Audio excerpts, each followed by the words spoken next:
Good evening, everybody, and welcome to Live Penguin TV. My name is Sky, and I'm going to be your host for this evening. And tonight we've got a newer face. You might have seen her last night. She's here again. We've got Sue. Hi, everyone.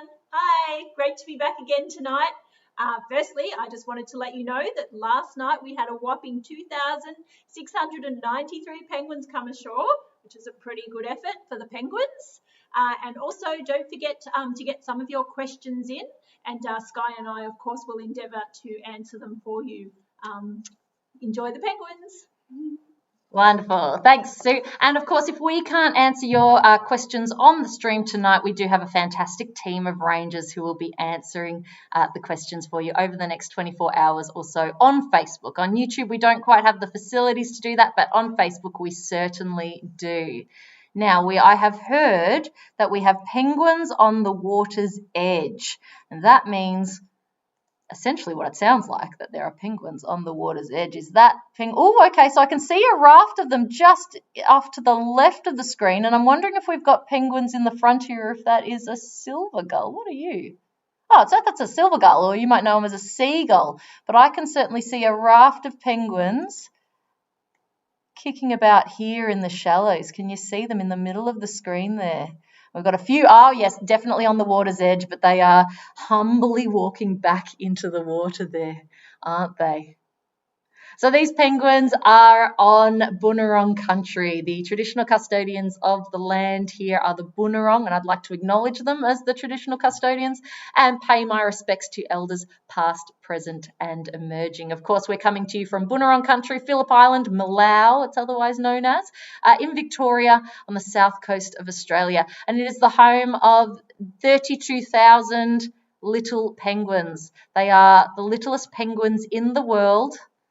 Blue feathers on the back, white feathers on their bellies. And these penguins come home every night to Phillip Island or Malau, where they have their burrows after a big day out at sea. So this is what these penguins here have been up to all day today, we would assume. But I think it's a little bit early for them to arrive. We haven't been seeing penguins crossing till a fair bit later recently, so we might be waiting, you never know, another 5-10 minutes or so before they have the courage to cross. But they do different things every night, so you never know. So it seems like maybe these ones, maybe they washed up in the wrong spot, because we've certainly, they seem to be swimming back towards the other side of the beach. Maybe the Penguins Plus area where we were looking at them arriving wasn't quite where they wanted to come. So we will come back and have a little look, see if we've got anybody over here ready for us. Oh, yes, we've got a raft arriving just now. Perfect. Let's watch these guys because they're closer. They're easier for our cameras to pick up. So a little raft has just arrived on the water's edge here. Will they be ready to cross straight away? I don't know. It is a very low tide is what I'm trying to say, a very low tide tonight, so they've got a long way to walk tonight, a long beach to cross. Now, last time I was here, the water was right up against the colony, right up to the grass. So it was a very easy journey for these penguins. There was not much of a dangerous dash at all. Whereas these penguins tonight have got a long journey across the beach. They're going to be wanting to wait until it's much darker so that any birds that might like to eat them, that might like to take advantage of them being nice and obvious on the beautiful golden sand that we've got here on Phillip Island, because their blue feathers stick out against the golden sand. It's easy for those big birds of prey and Pacific gulls and things like that to swoop down and eat them. So, yep, they're probably going to want to wait for at least another few minutes or so before they do that dangerous dash, unless there is a bigger group of them. Once there's a bigger group, then sometimes we see they're more courageous, more happy to just take off and start running. But this is only a pretty small little raft, we call them, a raft of penguins out in the water.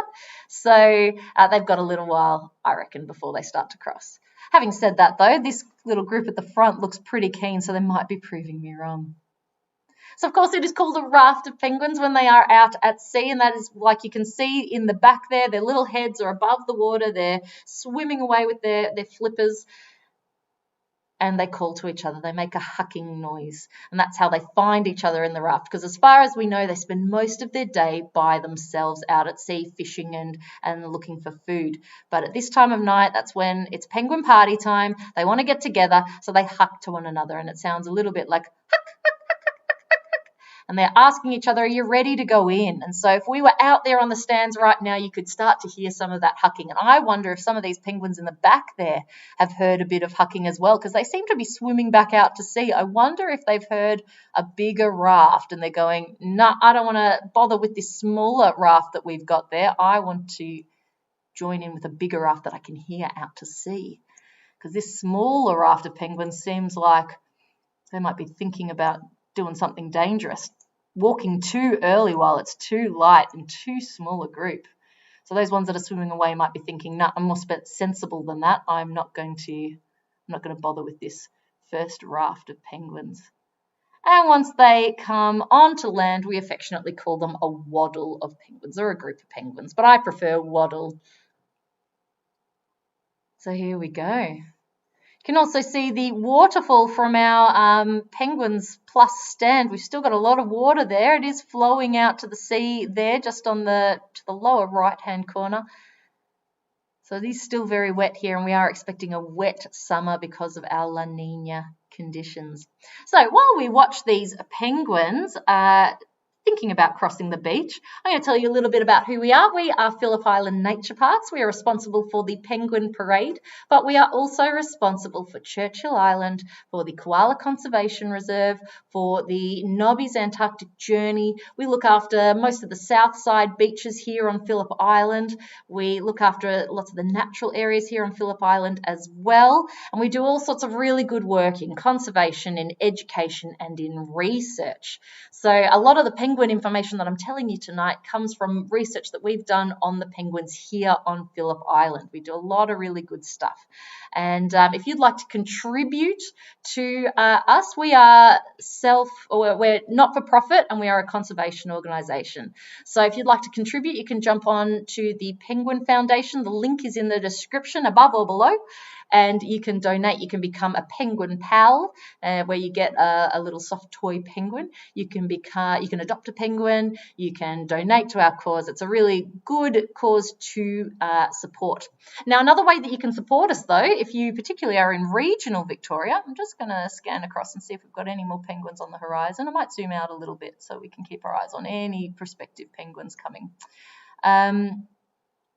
So if you'd like to support us, yes, you can donate to the Penguin Foundation, but you can also, if you're in regional Victoria, you can come and visit us. And this weekend is quite a special weekend. Here in Victoria, we have got a long weekend this weekend. We've got Friday off, Saturday off, and Sunday off. And that is because it is the AFL Grand Final. That is the Australian Football League Grand Final, and we get a public holiday for that. Now, for those of you who are watching from other countries, you might be wondering, what is the Australian Rules Football League? Is that soccer? Is that like American football? What are you talking about? It's a crazy game. You should look it up. It's really fantastic. It's got an oval ball and lots of players. It's sort of high energy. It's a bit like basketball with the high energy, but very unpredictable, very high scoring, very exciting.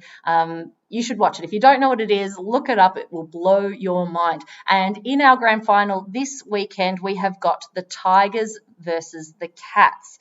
And I was having a think about it. I was wondering, who would the Penguins cheer for, do you reckon? The Tigers or the Cats? And I have a theory. You let me know in the comments who you think they would be going for, but I have a theory. And my theory is that they would go for the Tigers, because they probably wouldn't come across a tiger in their natural habitats. However, unfortunately, some of our penguins do come across cats in their life. If there are feral cats about and they see a penguin, they're probably going to think that a penguin is pretty tasty. And a fight between a feral cat and a penguin, well, the feral cat is going to win, unfortunately. On top of ferals, we also have people who let their cats out at night here on the island, and if they find their way into our penguin colony, they can cause some trouble as well. So it's a really good reminder for everybody here on Phillip Island, but all across Australia and even all across the world probably, keep your cats indoors at night. They are nighttime predators. They love to eat things at night, and a lot of vulnerable animals are out and about at nighttime, like our penguins, like a lot of our native marsupials, and they can end up eaten by the cats. So I reckon our penguins would not be a big fan of the Geelong cats. I reckon that they'd be cheering on the tigers. But let us know what you think in the comments. But yes, if you want to support our penguins, if you want to support Australian wildlife, do keep your cats in at night. Be a responsible pet owner. Wonderful. All right, so this little group of penguins has not seemed to move very far at all. They seem to be edging closer across. Have we had any start time yet, Sue? No, not a start time just yet. Okay, so what I mean by start time is that we count our penguins every night. That's how we could tell you that we had 2,693 penguins last night. And tonight our counter is a lovely lady called Ebony, and Ranger Stephen, who you all know and love, he's out there tonight as well on East Stand watching the penguins on the far side come up and cross the beach. And so we count them every night. And our penguin counter calls the start time when 5 penguins make it halfway across the beach. So that means that nowhere across the beach at this point have any penguins made it halfway across the beach, though this group is starting to make that dangerous dash. They've said to themselves, I've waited long enough, and it is now time to cross the beach. Although they're going a very indirect way. Where are you going, penguins? Maybe they can see that there's a clearer path, or maybe they've washed up in a little bit of the wrong spot. Maybe they prefer to be a little bit further across. Oh, penguins, I don't understand you. So many times, everybody, they do things that I cannot interpret, that I cannot understand. Is it a bit more covered where they are, do you think? Oh, yep, there we go. Camera's clicked in now. Or is it a clearer path? What were they thinking? Why'd they move to the side, everybody? Be interesting to see if penguins throughout the night do that same path that these ones have done. What are you thinking, crazy little things? But they're continuing on their way. Is there a penguin leader, Sky? Ooh. Is there a penguin leader? What do you reckon, everybody? Is there one penguin that's more gutsy than the rest? It's hard to tell, but generally, no. Generally, there's not one penguin leader. It's not like a monkey troop, for instance, where there is an alpha who is in charge of the troop, and that's the monkey that eats first, and that's the monkey who tells us where we go. No. In penguins, maybe they have their own little personalities. Sometimes we have a gutsier penguin who gets to the front and then will lead the way, but that's going to be a different penguin every night, depending on the composition of the raft and the groups. But no, there's not sort of one alpha penguin who's the leader of the pack night after night, who leads their group of penguins across the sands. No, nothing like that. It's not such a monarchy, I guess. In that way, there's no rulers. It's pretty egalitarian. Our penguins, they're on their way. Good question. Thanks for that. So as we watch them cross the beach, very tentatively, very slowly, let's talk a little bit more about these penguins. So they are the smallest penguin in the world at about 33 centimetres tall. Said before, they're stopping. They've got blue feathers. They're the only penguins in the world that have blue feathers on their back. They've got white on their bellies. That keeps them safe in the water, because from the top, anything flying above them, they'll blend in. Their blue feathers will blend in with the background of the blue water. And from the bottom, if anything's swimming below them, looking up at them, their white bellies will blend in with the white bright sky behind them. So they're well camouflaged for the ocean. Very small. They love to eat squid and pilchards and anchovies and things like sea jellies. And that's what they've been out eating all day today out in the ocean. The ocean is their supermarket. And so they're coming back from the supermarket now, and they are coming home to their chicks and their eggs. It is the breeding season at the moment. So there's lots of reasons to come home at the moment, and most of it is they've got a belly full of fish and seafood that they need to vomit up into the mouths of their hungry chicks, or they've got an egg and it's their turn to sit on the egg. Maybe their partner has had their turn sitting on the egg. Their partner's getting a bit hungry. They want to go and wet their feathers and get out into the water, and so they need to take their turn to sit on the egg to give their partner a bit of a break. So that's mostly what's going on. We've had a pretty good breeding season so far. They started very early this year, so we're hoping that we're going to see second clutches. That means penguin partnerships going for a second set of eggs, because they'll have 2 at a time, and then once they're done, once those chicks have grown up and gone out into the ocean, they might go again if it's still within the breeding season. So we're expecting that we might see a good amount of second clutches by Christmas this year. That's what we hope, if all goes well, if nothing changes too much. Now I'm just zooming out because I want to see if there's any other penguins on the horizon. And we've had a penguin start time at 8:10 tonight. 8:10. So I wonder if that was this group. I wonder if they've made it halfway across the beach. What do we think? So if you look out for those white bellies, yeah, they might be about halfway across. So I reckon Ebony has counted those penguins that we're watching cross over these. Oh, it's so rocky. The sand's just been taken away in this area, hasn't it? I reckon she's counted these ones. It was more than 5. How many do you reckon's in this group? We've had plenty of time in which to have a bit of a count of them. So get your amounts of penguins, the amount of penguins that you think is in this little waddle, in the comments, and hopefully we'll get a confirmation from Ebony at some point as to how many it was. A smallish waddle are kick-starting the count tonight. And they're moving a bit faster now that they're halfway across the beach. At this point now, it would be silly for them to turn back and go the opposite way. It's much more sensible if something were to swoop down, if they were to get spooked, it'd be much more sensible for them to run towards the colony rather than back to the ocean. They're over halfway now. And that's why we count them from the halfway mark, because, yep, if something spooks them and some of them run back but others don't, it gets very confusing. All right, do we have any questions, Sue, as we watch these waddlers? Absolutely. So Irish would like to know, do the little penguins know which Burrows is theirs? Yes, they do. Yep, they know their own burrows. Yes, so they'll go to the same burrow night after night. Now, they usually would dig their own burrow, but because we are very nice, we're very charitable, and because of your help, we have given them some ready-made penguin burrows. So sometimes when we scan around, you might see some little wooden boxes. Those are little penguin boxes. It's just a really happy coincidence, really, that the penguins really like to live inside those boxes that are very easy for us to hammer together.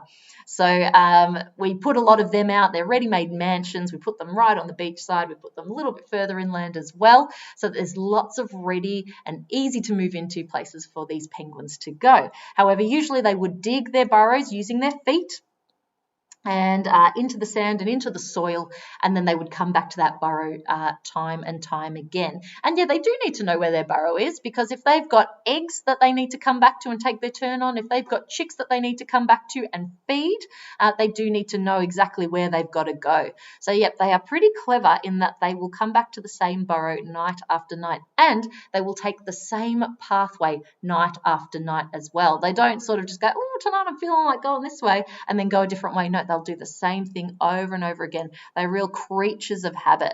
Now, some of you might have seen some funny footage that we had of penguins interacting with a goose. A goose got in their way, and it was really a big standoff because the penguins were like, well, but this is my way home. This is where I go.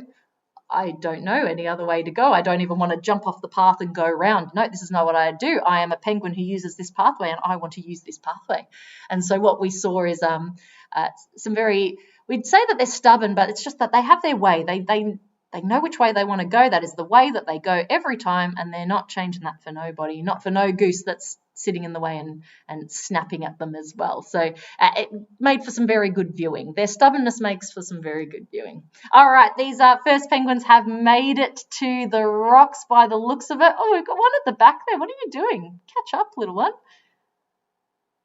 And they're very slowly kind of just making their way onto the rocks. But we have had a start time. Brilliant work, penguins. You did it.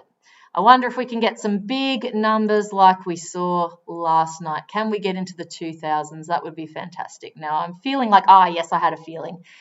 A big old raft has just arrived. Look at this. So there's some that are still on the water's edge at the back there, and they are just streaming across the rocks now. This was a big raft. They have got no qualms in just taking off. They're feeling secure. They've got safety in numbers, and they are just going for it. This is a big change, I reckon, from what we saw before. We are seeing some... these are not hesitant penguins. The last penguins were really, really carefully walking across, looking around. Oh, do we walk? Do we walk? These ones, no, they're full of confidence. They're not worried. I reckon it's now finally dark enough. This group is big enough. They're feeling safe. And here they are crossing these rocks. It must be tough for a penguin that's only 33 centimetres high to be climbing over these rocks. Because those rocks for something that's only 33 centimetres high would be really big and really tough to climb over. But they've got a very low centre of gravity. So they're actually reasonably good climbers, these little penguins.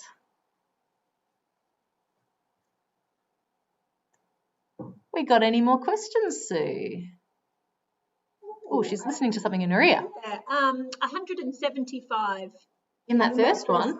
Oh, 175. Fantastic. I felt like it was much smaller than that. I'm a terrible counter. That's why I don't do the counting. I was like, probably 10. Terrible. Oh, my goodness. But this is going to be a huge one. I'm amazed that Ebony was able to give us a number while she's midway through counting this huge raft of penguins. So here they are jumping all over the rocks. We've got penguins just above me here in the on our highway cam, waddling their way back to their burrows on the way. And yep, I think we're looking at big numbers again tonight. It's looking good. It's looking promising, isn't it, everyone? Now, I love when it's a low tide. I really love watching the penguins do that long cross of the beach. So I love a night like tonight. It's really good. It's all right when they surf right in. Well, that's got its charms as well. But for me personally, a low tide night is everything I could wish for in a penguin night. Here they come, waddling across the beach. Very rocky beach tonight, the poor things. Stumbling up onto the rocks. I just want to look back to the beach and see if they've finally sort of stopped arriving or if we've got more arriving as well. Is that more coming across? Yeah, we've got even more, it looks like. Just making their way across the rocks, and yet a new waddle has just formed at the very edge of the water there. So I think we're going to be seeing penguins just crossing at all times tonight. It's not looking very organised. So sometimes they really come in these straight lines, and you can kind of sort of count the line, or you see it's roughly 5 across, and you can count it quite systematically like that. Tonight, poor Ebony is going to be just looking all across the rocks. I can imagine you sort of look across because she's sort of looking sideways, and you wouldn't know which ones were in front, which ones behind, which ones you'd counted already, particularly if they sort of go one way across the rock, then go, I wasn't quite right, then go to the side and go round. Like, my goodness, it's a tough night. The rocks are making it really difficult. And yet it's not always quite as rocky as this. So, interesting times. Poor Ebony. Tough work for you tonight. But you know what? I think I say that every night, don't I? I always think it's a tough job for the penguin counter, and that's because it is. All right, let's follow some of these. Oh, let's actually flick cameras. Let me see. Can I get you there? There we go. We've got a reasonable group of penguins coming down our penguin highway here. Now, it's a popular place for our penguins to go, and that is because it is a big, wide, flat area on which the penguins can walk. It is a very clear pathway, and our penguins, do they love a clear pathway. They don't want to have to be climbing over things if they don't have to. They don't want to if they don't have to. So since there is this big clear highway for them, a lot of them will use that to go home. It has been clear for a very long time. And when they see the turn off to their burrow, they will turn up and off into their burrow area. So while we are watching these little penguins waddle up the beach, Sue, I would just actually like to talk a little bit about you, because it's only your second night doing these live streams tonight, and I reckon our viewers would like to know a little bit about you. So tell us about yourself, Sue. Well, I had a background in kindergarten, believe it or not. But the funny thing is I did work with little creatures and sand. So my job coming over to the penguins was quite similar. So I've been working at the Penguin Parade for 8 years now. Probably always wanted to work with animals in some way, and was lucky enough, to get the job here. I've always had a passion for animals and wildlife, and I love talking to people about animals and wildlife, and I can until the penguins come home. And I just love being able to just spread the word around to everyone and share our beautiful natural environment and keep it healthy for hopefully generations to come. Hopefully, we have lots and lots of people being able to come back here and we can share this beautiful amazing event that happens every night with you guys in the future as well. Wonderful. Now, considering that you were a kinder teacher before, a question that we get a fair bit, I reckon, Sue, is people wanting to know, how do you become a ranger? So, what qualifications did you need to become a ranger if you were a kindergarten teacher before? Well, look, I was pretty lucky. I didn't have to have a big degree in any, in marine biology or to do the job that I do. So I started as a parade ranger.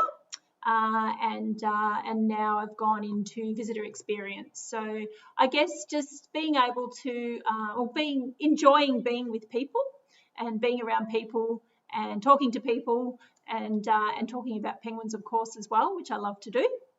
But yeah, that's basically, I think, just have a passion for what you really want to do, and then you can do anything if you set your mind to it. Wonderful. Thanks, Sue. Yep. So that's a really good sign, I think, that you don't actually need to have done a degree or anything like that to become a ranger. If you've got a bit of passion and you go after your dreams, then look, it can happen for you. It does help though. So, there are lots of different ways to become a ranger. It's worth saying that some of our parade rangers or visitor engagement rangers that we have and have had here at the Penguin Parade have got degrees in science, have got degrees in land management, but others are musicians and others are artists and others are just, your regular people. So there's all sorts of different pathways that you can take to become a ranger. For instance, I've got a degree in zoology, but I've also got a degree in drama, and I've also got a degree in teaching. So there's all sorts of different ways that you can come to be a ranger.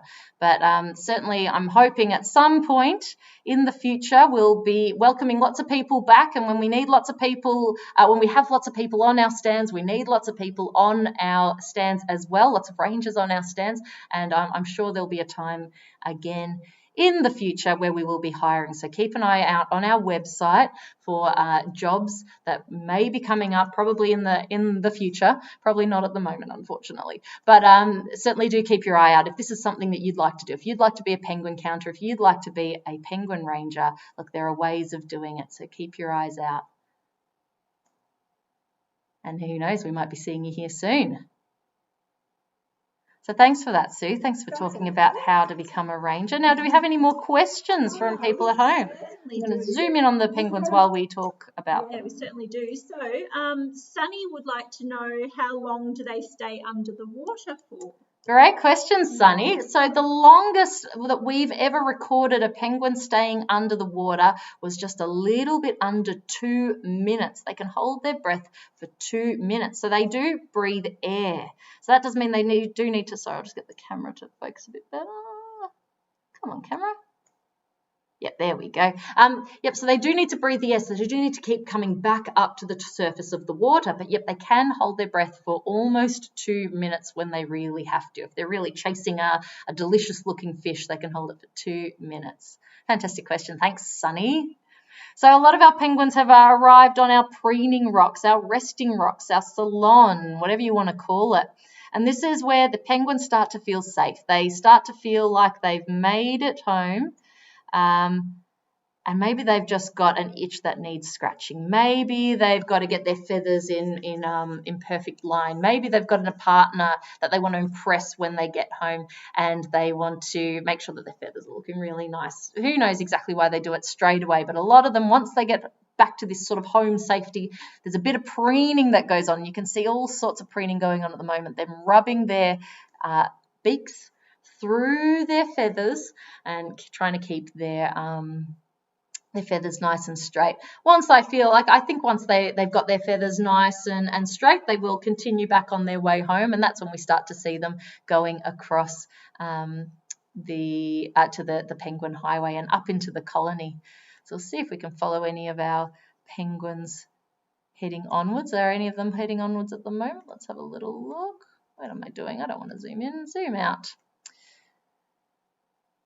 Yep, so we've still got this pool that we've had for quite some time now. It's been a very wet time here. We've got a penguin about to jump off the diving board into the water. Oh, no, it's just going to walk down the bank. Well, that's not as fun, penguins. We want to see you jump in. And we'll see if they swim across this puddle tonight. But we've had a bit of sun recently, so we might be starting to see this puddle dry up. There we go. Oh, it's a bit foggy. Come on, camera. I want to see some focus. No, it's not having fun with it. There we go. Yeah, you can see that it's dried up a lot. You can see that sort of muddy patch that used to be covered in water. We've got more penguins just resting on the side here. They've done their swim and they're tired. They don't want to go any further. But these ones aren't really preening too much, are they? They're kind of just looking around themselves going, what am I doing? Maybe they've forgotten where they're going and they're just having a rest. Some of them might be sleeping as well. Now, we've got about 4 minutes to go, I would say.